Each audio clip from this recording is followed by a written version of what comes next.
सर मैं बोडो भाषा में बोलना चाहता हूँ कक्राझार रेडियो स्टेशन कक्राझारा 1999 मायथाइनि 15 आगष्ट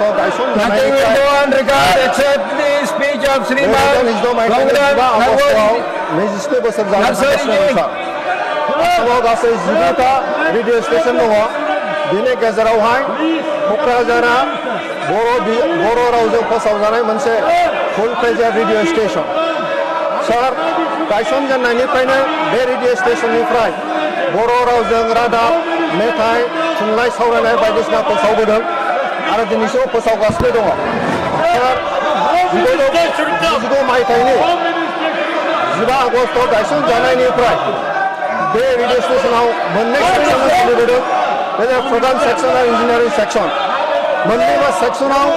थोजासे मावख'गिरि गैयैनि थाखाय बे रेडियो स्टेशना मोजाङै सोलिनो हायाखै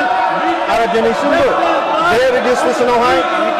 इन्जिनियारिं सेक्सनावहाय डेपुटि डाइरेक्टर सासे डाइरेक्टर इन्जिनियार सासे स्टेशन इन्जिनियार सासे आरो बेनि अनगायै प्रग्राम सेक्सनावहाय रेडियो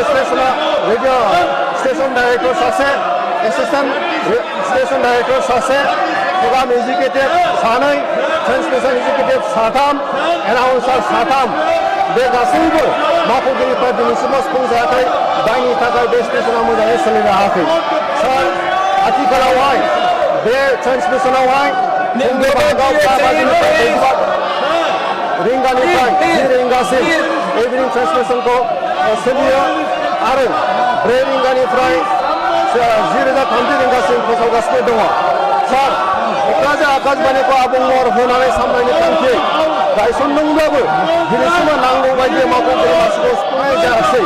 जायनि थाखाय बे स्टेशना जायनि थाखाय